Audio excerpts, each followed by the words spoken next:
सभी का स्वागत हमारे YouTube चैनल पर। सबसे पहले सभी को राम राम। आज हम क्लास 10th का जो संजीव डेस्क वर्क में मॉडल पेपर नंबर 7 है उसका खंड अ हम करेंगे हल। पहला क्वेश्चन हमें दिया गया बहुविकल्पीय प्रश्न जो 1 से 18 तक है। उनमें जो पहला क्वेश्चन हमें दिया गया है वो दिया गया है कि निम्न में से अपरिमेय संख्या है। इनमें से देखिए अपरिमेय और परिमेय तो हमने प्रश्नावली 1 में देखे ही हैं, समझे ही हैं।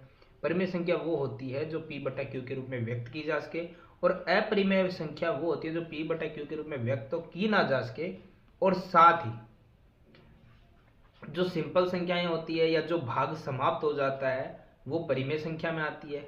लेकिन अब अपरिमेय में हमें ध्यान रखना होता है कि ऐसी संख्या जिसका भाग कभी समाप्त ना हो, आगे से आगे संख्या जाती रहे, लेकिन यदि वो एक क्रम में आ रही है, जैसे कि मान लीजिए अगर सेम संख्याएं वापस आ रही है, जैसे हम देखते हैं अगर कोई आ रहा है 20 20 20 20 20 ऐसे बार बार आ रहा है पॉइंट के बाद रेगुलर या 6 6 6 6 6, तो वो क्या होती है, वो अपरिमेय में कभी नहीं आती है। लेकिन अगर लगातार एक क्रम में भी नहीं आ रही है और लगातार पॉइंट के बाद जो डिवाइड है वो समाप्त हो ही नहीं रहा है, भाग समाप्त हो नहीं रहा है, तो वो अपरिमेय में आती है।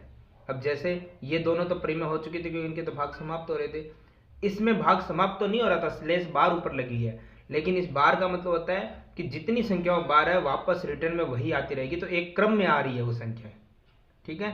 लेकिन इसमें उस तरीके से संख्याएं बार बार रेगुलर वही नहीं आ रही है कंटिन्यूसली, पर ऐसा है जो डिवाइड एंड भी नहीं हो रहा है, इसका मतलब है एंड नहीं हो रहा है। यानी कि हमारा ऑप्शन कौन सा राइट रहेगा इसके अंदर, बाय। आगे क्वेश्चन नंबर 2 हमें दिया गया है कि द्विघात बहुपद है एक जो हमारे सामने दिया गया है और इसके अंदर आपको p और q जो शून्यक है उनको निकालना और फिर दोनों को प्लस करके मान बताना है कितना आने वाला है। अब हमें जैसे पता है कि ये दोनों शून्यक होते हैं और शून्यकों का हम एक योग निकाल सकते हैं, गुणांक निकाल सकते हैं, तो हमें क्या करना है, शून्यकों का योग करना है। तो हमें शून्यकों का योग जो होता है उसी के फॉर्मूले को आगे लेते हुए इसका मान p प्लस क्यू यानी कि शून्यकों का योग ज्ञात करना है कि a b c d कौन सा ऑप्शन करेक्ट हो सकता है। तो सबसे पहले हम क्या करेंगे, बहुपद को लिखेंगे। अब बहुपद में हमें पता है कि a कौन सा होता है, एक्स स्क्वायर के साथ वाला नंबर जो कि 1 है, कुछ नहीं है। b होता है x के साथ वाला गुणांक, तो यहाँ पे हम देखते हैं 2 है लेकिन साथ में निशान भी आता है माइनस। फिर होता है c हमारे पास जो तृतीय पद होता है अचर। अब हमें पता है कि जब शून्यकों का योग हमें निकालना है अल्फा प्लस बीटा, तो योग निकालने का फॉर्मूला क्या होता है हमारे पास, माइनस बी बटा में ए। गुणांक होता है यहाँ पर, तो हम लिखते सी बटा ए, गुणांक वाला फॉर्मूला। तो अभी हम देखते हैं कि हमारे पास फॉर्मूले का माइनस अलग है और बी हमारे पास है माइनस का 2। हमेशा यहीं पे बच्चे ज़्यादा कंफ्यूज होते हैं क्योंकि वो ये माइनस लगा देते हैं, फॉर्मूले वाला माइनस भूल जाते हैं। बट्टे में क्या है, ए हमारे पास कितना है 1, माइनस माइनस प्लस, जो आप लिखे ना तो भी चलेगा 2, और 2 में 1 का भाग लगाने पे आंसर क्या आ रहा है, प्लस का 2। तो हमारे पास जो सही उत्तर होगा उसे हम टिक कर देंगे। यहाँ पे हमारा जो सही उत्तर हमें दिख रहा है प्लस का 2, तो सेकंड में भी ब नंबर ही ऑप्शन आ रहा है। क्वेश्चन नंबर 3 हम देखते हैं कि यदि 6x प्लस वाई बराबर 10 है, तो यहाँ पे x और y के मान आपको दिए गए, पहला x का फिर y का, तो हमें ऐसे कुछ मान रखने हैं, इन 4 ऑप्शन में रखने हैं कि हमारा यहाँ पे उत्तर 10 आ जाए। जैसे मैं यहाँ पे 1 रखता हूँ तो 6 की गुणा 1 से करने पे क्या आएगा, क्योंकि x की जगह मैं 1 रख रहा हूँ ना, तो 6 कम 6 आ जाएगा, प्लस में y की जगह 4 रखूंगा तो 6 और 4 10 आ गया, तो option number A he right हो गया। वैसे अगर ए नहीं होता ब हमें देखना होता तो हम क्या करते कि 4x की जगह 4 रखते, तो 6 चौक 24, प्लस y की जगह 1 रखते, 24 प्लस 1 25 होता, जो कि हमारा ऑप्शन वैसे भी सही नहीं आ रहा था। तो वैसे तो अब हमें आगे देखनी नहीं, हमारा option number A he right हो रहा है, तो उसे हम टिक कर देंगे। तो उसके बाद जो हमारा आगे क्वेश्चन आ रहा है, क्वेश्चन नंबर 4। एक चीज इनमें ध्यान रखिएगा, ये इन्हें सोल्व हम कर रहे हैं अपने लिए, क्योंकि जब हमें ऑप्शन नहीं मिल रहा है तो हम उसके लिए, अगर हमें ऑप्शन सीधा ही मिल रहा है तो इसे सॉल्व करके तो हमें कहीं दिखाना नहीं है, वो रफली हम सॉल्व कर रहे हैं। अब जैसे ये है तो इसको सॉल्व हम खुद अपने लिए करेंगे, बाकी आंसर तो हमारे लिए यहाँ पे आ ही जाएगा। जैसा इसके अंदर हम देख पा रहे हैं कि दी गई आकृति जिसमें ए बी आपको दिया गया, ए से बी ये 3.4 है। फिर यहाँ पे हम लिख देते हैं 3.4 और ये सेमी है। फिर बी डी दी रखा है, बी से डी ये रहा 4 सेमी, ये हमें दिया वही लिख रहे हैं। बी सी 10 सेमी, ये बी से लेके सी 10 सेमी। अब एक चीज ध्यान से समझे हम यहाँ पर कि अगर आपको डी सी निकालना हो तो कैसे निकालेंगे। देखो बी से सी 10 है और ये इतनी भुजा 4 है, तो पूरे में से अगर इतना पार्ट निकालेंगे तो ये पार्ट आएगा कि नहीं आएगा, आएगा।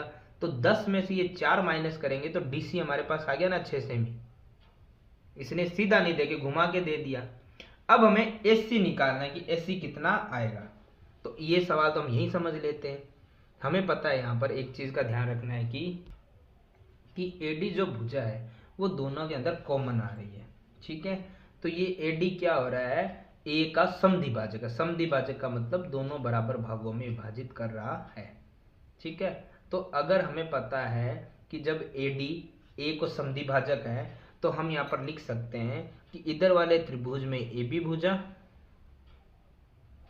और दूसरे वाले त्रिभुज की वही भुजा लेंगे जो फ्रंट वाली है इस कॉमन के सामने वाली।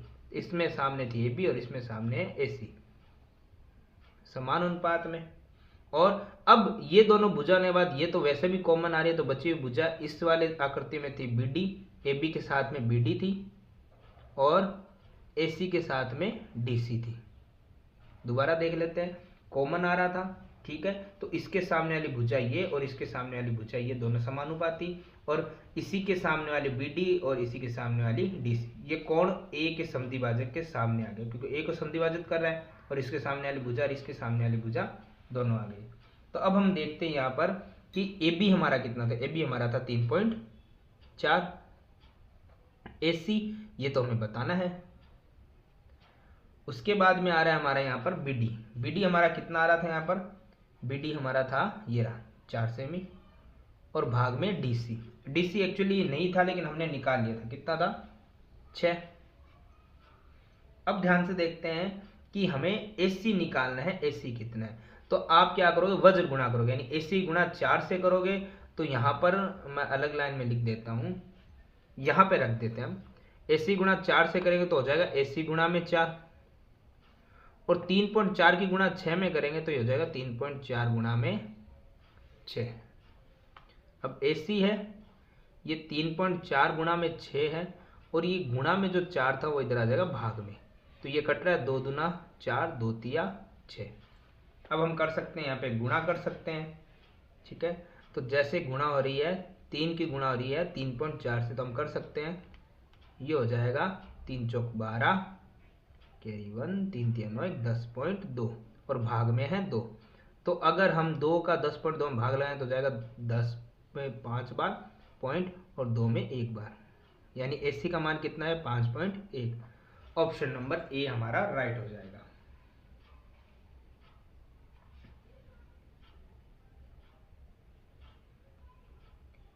अब आगे क्वेश्चन नंबर आ रहा है हमारा 5। क्वेश्चन नंबर 5 में हमसे ये पूछा जा रहा है कि बिंदु दिए गए हैं। देखिए पहला x का दूसरा y का निर्देशांक होता है, तो कुछ हमें बिंदु दिए गए हैं, एक निर्देशांक 2 3 निर्देशांक दिए और इनसे समान दूरी वाला बिंदु और उसका निर्देशांक क्या आएगा वो हमें ऑप्शन में बताना है। देखिए ये तो वैसे भी ग्राफिकल क्वेश्चन आपको दिख रहा है, पर इसको हमें कैसे करना है ये वो समझ लेते हैं। इस सवाल को थोड़ा ध्यान से समझेंगे हम। देखो सबसे पहले हमें क्या दिया गया, हमें एक छोटा सा रफली ग्राफ बना लेते हैं क्योंकि हमें पता है कि ये एक एमसीक्यू टाइप क्वेश्चन है, तो ये क्वेश्चन तो हमें कहीं सॉल्व करना ही नहीं है, रफली खुद ही करके हम देख रहे हैं, ठीक है।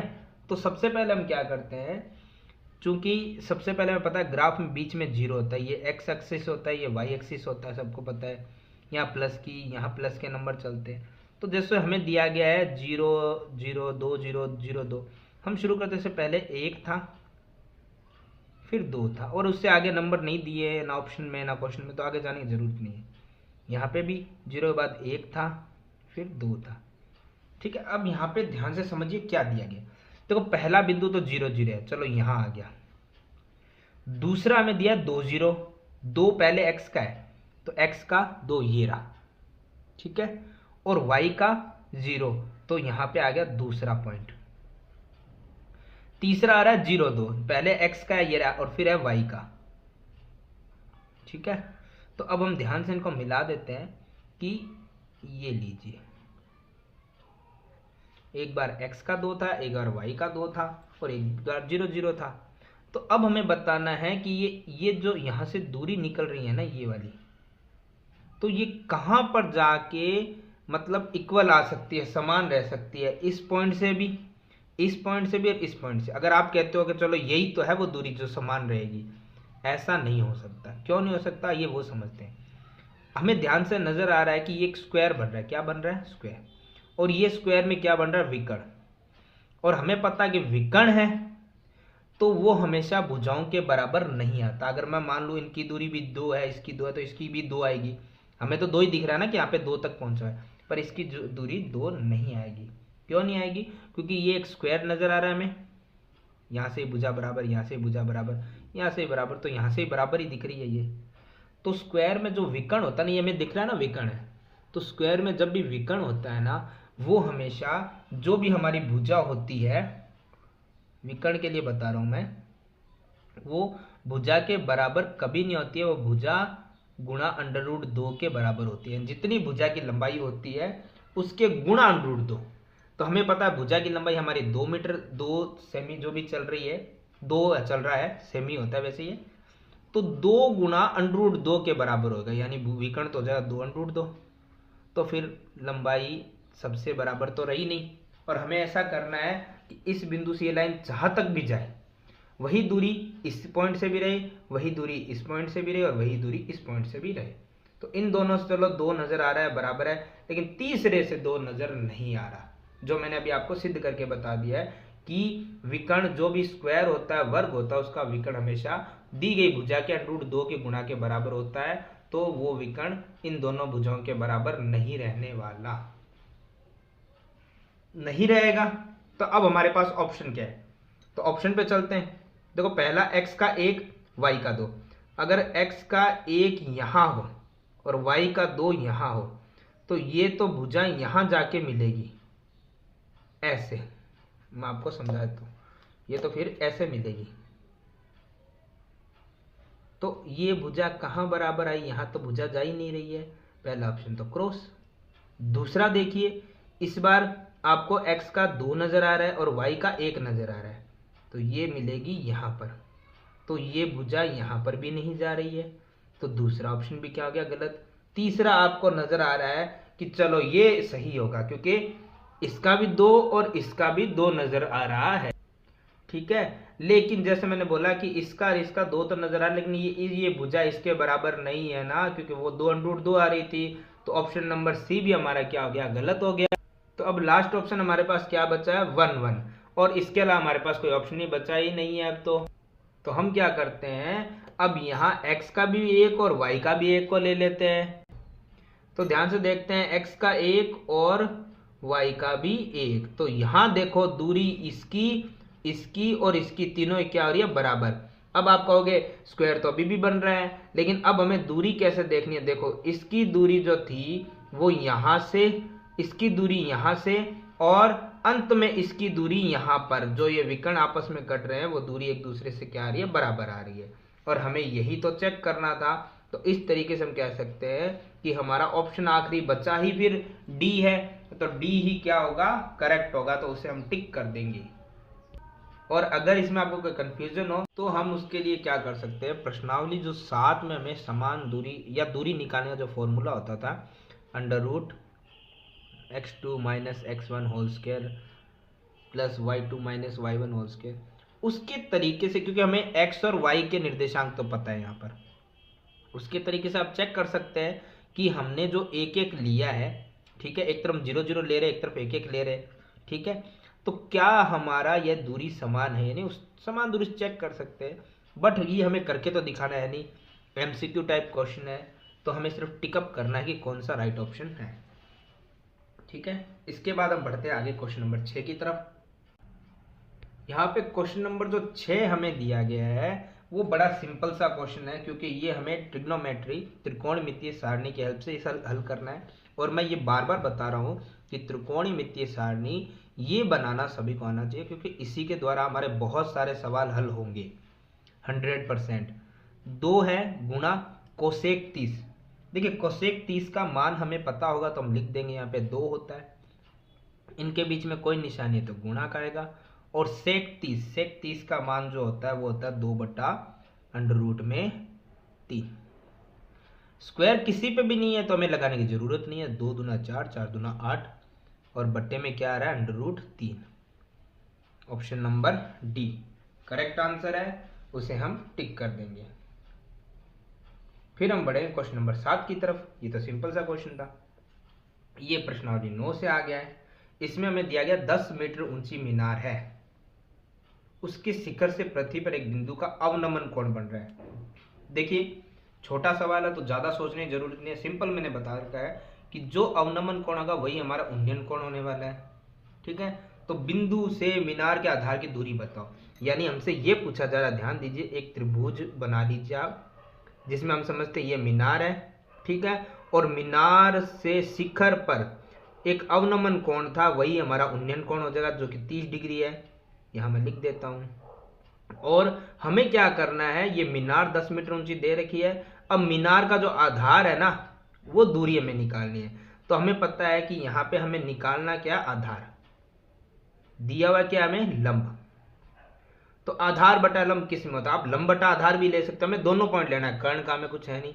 तो हमें एक ट्रिक मैंने जैसे बताई थी, ये वाली लाल कक्का, इस ट्रिक की हेल्प से देखना है कि आधार बटे लंब किस में आ रहा है।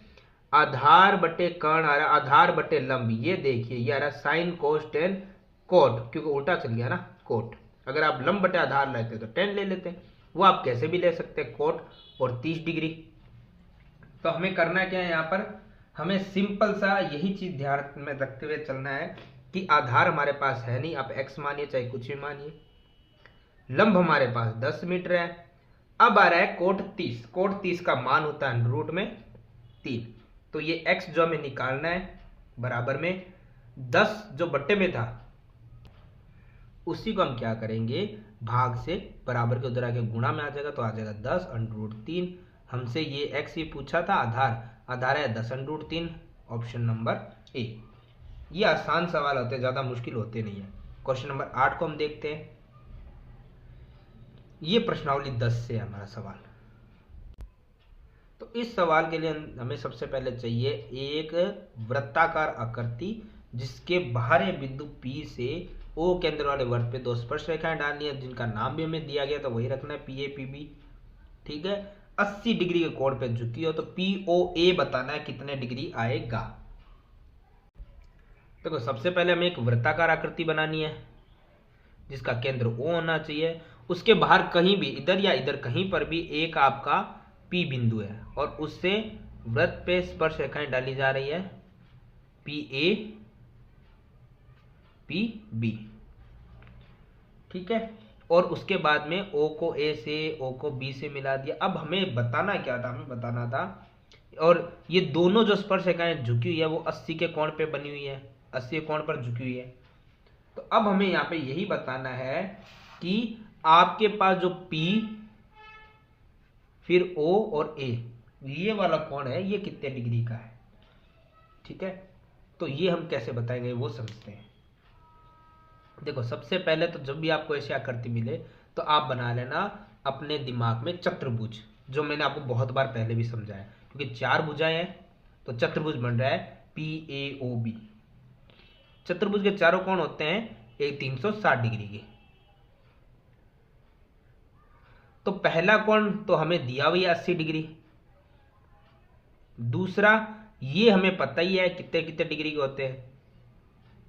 अब हमें डिस्क्राइब तो करना नहीं है यहाँ पर कि 90 के कैसा है, क्योंकि हमें बताना नहीं है यहाँ पे लिख के, ये तो हम रफली सॉल्व करें। पर मैं आपको बता देता हूँ। प्रमेय 10.1 जो थी कि जो त्रिज्या होती है स्पर्श पे 90 डिग्री का कोण बनाती है, स्पर्श रेखा पे कितने डिग्री का कोण बनाती है, 90 डिग्री का। तो OA लंब है PA पर, OB भी लंब है PB पर, तो ये दोनों कोण हो गए 90-90 के। अब तीसरा आखिरी कोण O जो है वो हमें नहीं पता है, और अभी ये O यानी BOA या AOB है, ठीक है। ये हमें जो पूछा वो नहीं है, लेकिन हमने निकालना है इसको। तो कोण AOB बराबर आया है, देखो इधर था 80, 90 और 90, सभी का योग आया था प्लस में 260 और बराबर में थे 360। अब ध्यान से देखो कोण AOB, ये 360 था, ये प्लस का 260 इधर आया, किसका आ गया माइनस का, यानी कितना आया 100 डिग्री। अब ध्यान से सवाल को समझिए, ये पूरा जो आपको दिखाई दे रहा है ना एस से ओ, ये पूरा 100 है, लेकिन हमें पूछा POA, यानी कि हम ये कहेंगे कि एक रेखा आ रही है जो इस PO जो इस पूरे AOB को क्या कर रहा है, बीच से कट कर रहा है, समद्विभाजित यानी बराबर दो भागों में काट रहा है। तो मतलब दो भागों में काटना मतलब ये गया कि POB इधर वाला 50 और POA उधर वाला क्या हो गया 50। वैसे हम ये निकाल सकते हैं कि दोनों त्रिभुज बराबर है, तो इनके समद्विभाजित कर ही रहा है, तो हम ये कह सकते हैं कि इधर वाली भुजा और इधर वाली भुजा दोनों एक दूसरे की त्रिज्याएं तो बराबर हो गई है, ठीक है। तो बराबर हो गई है तो इनके कोण भी क्या हो जाएंगे बराबर। तो हम लिख सकते हैं कि POA या POB दोनों बराबर है, तो POA और POB की जगह POA लिख दें, 2 हो जाएगा और 2 इधर आके भाग जाएगा 100 में, तो कितना आएगा 50 डिग्री। तो POA कितना आया 50। वैसे POB पूछा नहीं है, लेकिन वो भी कितना आएगा 50। तो हमारा जो राइट आंसर है 50 डिग्री, उस पर हम टिक कर देंगे। अब ये कह रहा है 3.5 सेमी त्रिज्या वाले वृत्त का व्यास क्या होगा। देखो व्यास का फॉर्मूला सबको पता है, 2 गुना त्रिज्या होता है, यानी 2 की गुणा त्रिज्या से कर देते हैं, तो ये हो जाएगा 2 गुना 3.5, 3.5 की 2 से गुणा करने पे आता है 7। Option number B. ये तो सबसे आसान सवाल हमें दे दिया है, ठीक है। इसके बाद हमें दिया गया है क्वेश्चन नंबर 10। ये कह रहा है एक वृत्त के त्रिज्याखंड की चाप की लंबाई तो L है, त्रिज्या R है, त्रिज्याखंड का क्षेत्रफल बताओ। तो वैसे आपको पता है कि जब चाप की लंबाई दी गई हो तो त्रिज्याखंड का क्षेत्रफल होता है 1/2 गुणा L इंटू R। तो 1/2 ये रहा, और जो चाप की लंबाई होती है वो हमें कितनी दी गई है L, त्रिज्या R दी गई, तो ऑप्शन नंबर सी होगा जो करेक्ट है। Question number 11। क्वेश्चन नंबर 11 में हमें दिया गया है घनाभ की लंबाई चौड़ाई ऊंचाई तीनों दे दी गई है, घनाभ के चारों दीवारों का क्षेत्रफल ज्ञात करना है। तो देखिए इसके लिए हमें घनाभ का क्षेत्रफल का फॉर्मूला लगाना पड़ेगा, 2 गुना ब्रैकेट में लंबाई इंटू ऊंचाई और प्लस में चौड़ाई इंटू ऊंचाई। तो 2 गुना लंबाई हमारे पास है 9, गुणा में ऊंचाई हमारे पास है, ऊंचाई आखिरी है तो 1, प्लस चौड़ाई हमारे पास है, लंबाई चौड़ाई, चौड़ाई बीच में है 2, और गुणा में ऊंचाई हमारे पास है 1। तो यहाँ पे 2 बार है, ब्रैकेट कॉल करते हैं, 9 एकम 9 और 2 एकम 2, 9 और 2 कितने हो गए, प्लस करने पे 11, और 11 एक 2 से गुणा करने पे क्या आएगा 22 मीटर स्क्वायर। तो ऑप्शन हमारा आ गया है डी, 22 वर्ग मीटर या मीटर स्क्वायर एक ही बात होती है, स्क्वायर का मतलब भी तो वर्ग ही तो होता है।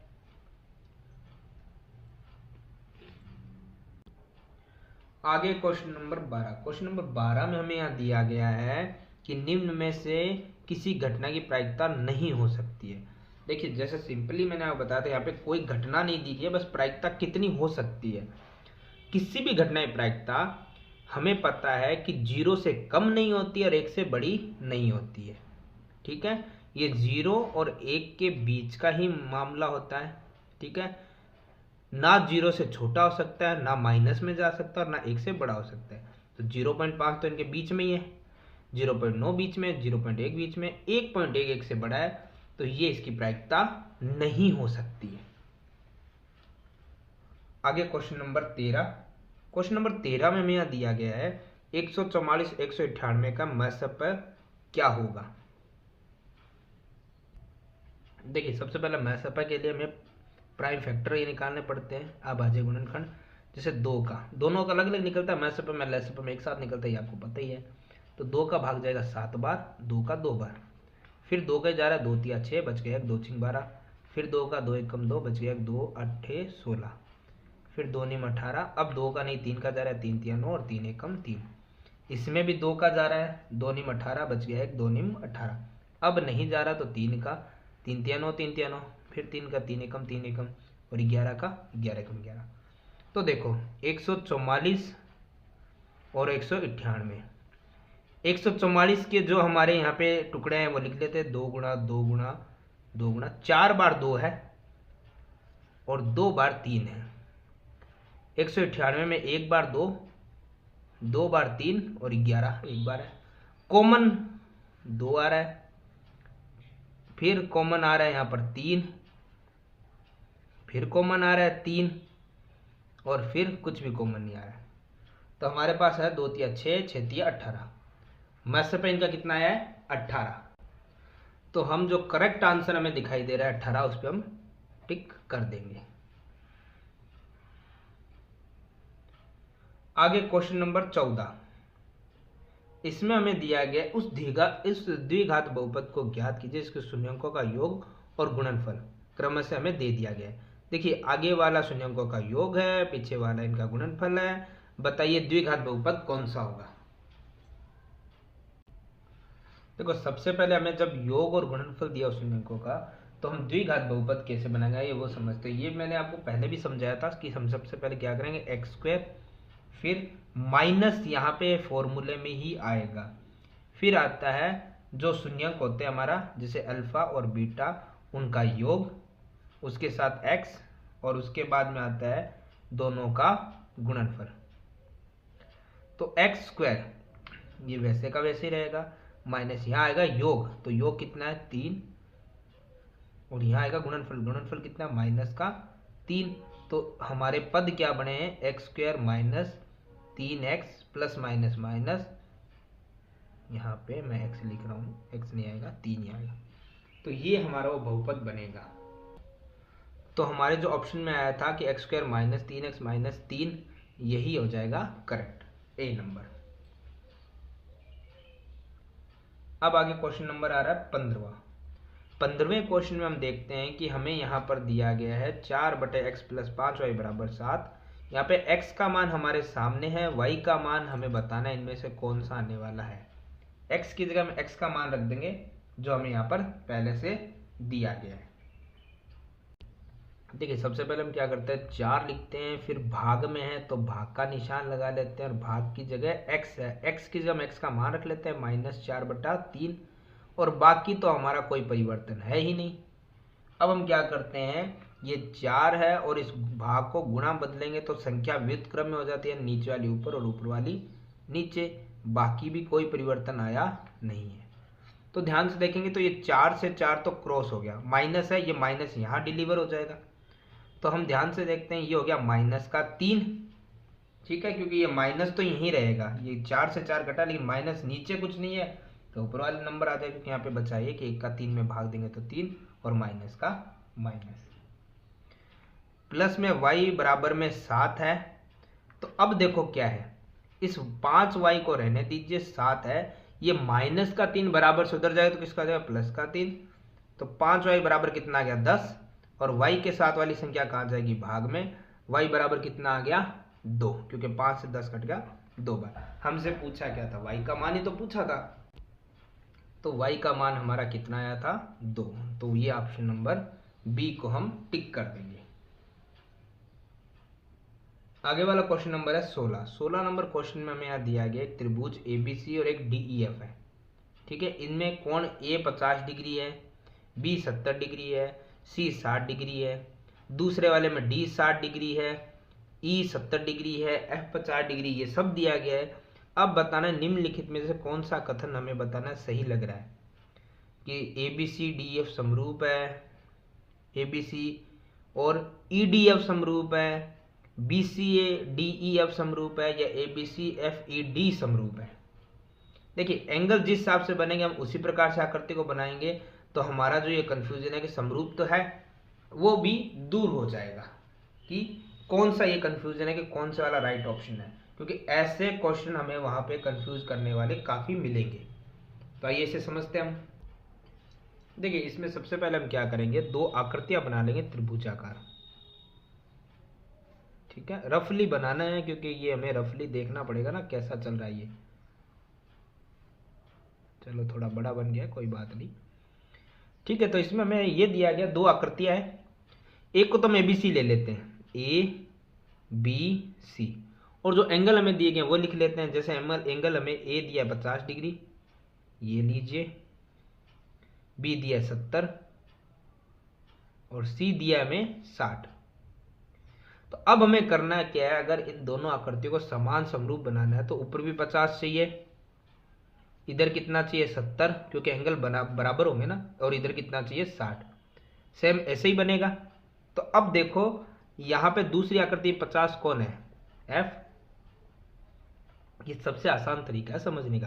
पहला आप चाहे कैसे बना लो, ABC यहां लिख लो, कैसे भी आप ABC लिख लो, क्योंकि पहले में ABC है, चाहे ABC ऐसे बना लो, एंगल तो वहीं आएगा ना, जहाँ A 50 है, B 70 है, C 60 है। अगर A यहाँ लिखो तो यहाँ 50 आ जाएगा, B यहाँ लिखो तो 70। तो ऐसा तो हम बना सकते हैं। तो जैसे पहले वाले में लिखो, जैसे ऊपर 50 था तो ऊपर 50, आपके लेफ्ट हैंड की तरफ 70 है तो लेफ्ट में 70, राइट में 60 है तो राइट में 60। अब देख लो कि 50 दूसरे वाले में कौन था, F, 70 कौन था, E, और लास्ट में बचा है D, 60 था। तो अगर हम देख रहे हैं कि आकृति में हमारा त्रिभुज ABC हमने लिया है, तो दूसरे में हम A है, तो यहाँ पे A पहले है, तो दूसरे में पहला क्या है, F। दूसरे हमने क्या लिया था, B 70, तो दूसरे में 70 है E। पहले हमने C लिया था 60, दूसरे में 60 है D। यानी कि ABC समरूप होगा त्रिभुज FED के। तो ये वाला ऑप्शन हमें देखना है, त्रिभुज ABC FED, ABC FED। तो इस प्रकार से ये आकृतियां होती है ना, बड़ी आसानी से समझ आ जाती है। तो हमें ये चीज ध्यान में रखनी है कि एंगल दिए हैं तो हम एंगलों को इक्वल वैसे ही रखें, एंगल को जो भी हमें एंगल्स हमें दिए हैं। अब अगला क्वेश्चन नंबर हमारा आ रहा है 17, जो हमें दिया गया है, एक H मीटर ऊंचा खंबा दिया गया है और खंबे की छाया है √3 H मीटर। सूर्य का एंगल बताना कितने डिग्री का आने वाला है, प्रश्नावली 9 से। तो सबसे पहले हमें क्या दिया गया था, एक खंबा है जिसकी ऊंचाई H मीटर है, ठीक है, और उसकी जो छाया पड़ रही है, छाया जमीन पे पड़ेगी, जो हमें दी गई है √3 H मीटर। और कर्ण से हमें कोई मतलब नहीं है, हमें एंगल बताना है। तो हमें दिया हुआ है लंब और आधार, तो हम ले लेते हैं लंब और आधार जो हमें दिया गया है, लंब और आधार। तो जैसे मैंने बताया था लाल कक्का की ट्रिक, लाल कक्का की ट्रिक याद रखिए जो हमारे पास थी, LAL KKA। तो लंब बटा आधार किस में है, लंब बटा आधार ये रहा 10 में है, किस में आ रही है, 10 में। तो ध्यान से देखो यहाँ पे H से H कट गया तो ऊपर कुछ नहीं बचा है, तो क्या बचा है, 1 बटे में क्या है, √3 बराबर में क्या है 10। अभी तक थीटा था। अब आप देखो कि 10 में 1 बटा √3 जो मान आता है वो कितने डिग्री पे आता है, तो ट्रिग्नोमेट्री की जो टेबल है उससे हमें पता चलेगा √30 का, सॉरी 10 30 डिग्री का 1 बटा √3 मान आता है, मतलब वो एंगल कितने डिग्री का आएगा, 30 का।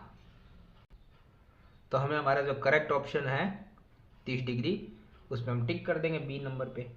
फिर आ रहा है क्वेश्चन नंबर 8। क्वेश्चन नंबर 8 भी वही प्रश्नावली 9 से है कि दीवार के सहारे एक सीढ़ी है जो जमीन से 60 का कोण बना रही है। चलो एंगल मिल गया। सीढ़ी दीवार से 12.5 मीटर की दूरी पर है, सीढ़ी की लंबाई हमें ज्ञात करनी है।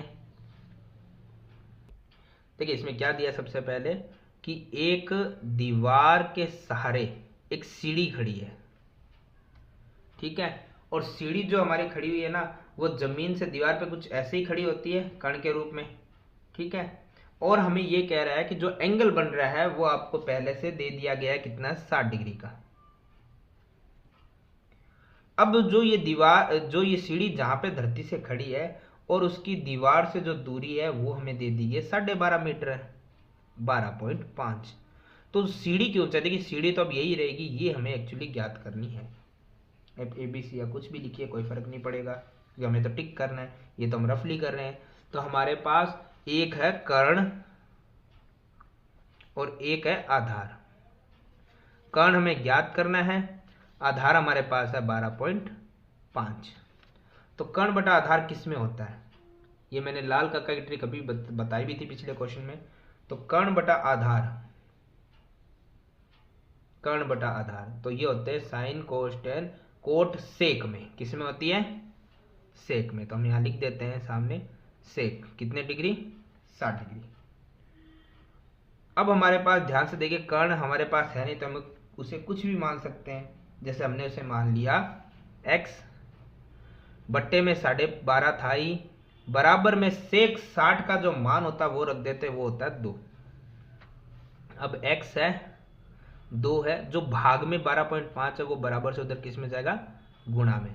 और x ये सीढ़ी की जो लंबाई हमने मानी है, तो 2 की गुणा जब 12.5 से हम करेंगे तो ये हमारा आंसर आ जाएगा 25, और मीटर में आता मीटर आ जाएगा। ठीक है, तो हमें यहाँ पे जो राइट ऑप्शन है उसी पे टिक करना है। हमारा यहाँ पे जो राइट ऑप्शन है 25 मीटर, ये रहा, उस पर हम टिक कर देंगे। तो इस तरीके से हमारा जो क्वेश्चन नंबर 1 था उसके 18 क्वेश्चन हमें दिए गए थे वो होते हैं कंप्लीट।